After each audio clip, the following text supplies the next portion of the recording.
So rod இருக்கு, அதோட length வந்து கொடுத்துருக்காங்க which is 10 மீட்டர். அதோட மாஸ் வந்து நெக்லிஜிபிள்னு சொல்லிட்டாங்க. இதோட எண்ட்ஸ்ல வந்து மாஸ் கனெக்ட் பண்ணியிருக்காங்க. இந்த எண்ட்ல you have 10 kg and opposite எண்ட்ல நமக்கு 20 kg இருக்கு. ஓகே, இப்போ என்ன கேட்குறாங்கன்னு பார்க்கலாம். The distance of center of mass of the system from the 10 kg mass. So center of mass ஓட distance கேட்குறாங்க from 10 kg. Okay, so let us consider இந்த 10 kg originல இருக்கு and இது வந்து நமக்கு positive x-axis னு எடுத்துக்கலாம். Okay, so this is positive x-axis. அப்போ இது origin அப்படின்னா இது வந்து 0. இங்க இருந்து 10 மீட்டர்னா இங்க பொசிஷன் வந்து 10. ஓகே, ஸோ இங்க இருந்து சென்டர் ஆஃப் மாஸோட பொசிஷன் பார்க்கணும். ஸோ லெட் அஸ் கன்சிடர் இதுதான் சென்டர் ஆஃப் மாஸோட பொசிஷன், அது வந்து XCMனு எடுத்துக்கலாம். இந்த XCM கண்டுபிடிக்கிறோம்.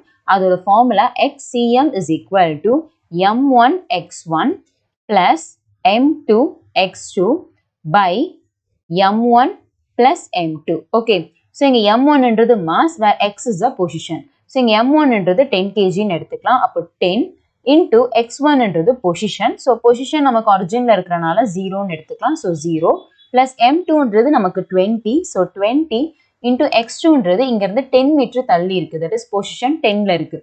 அப்போ 10 by M1ன்றது again 10 plus நமக்கு 20. ஓகே, ஸோ இப்போ நம்ம சப்ஸ்டியூட் பண்ணோம்னா இது வந்து 0 ஆயிரும்.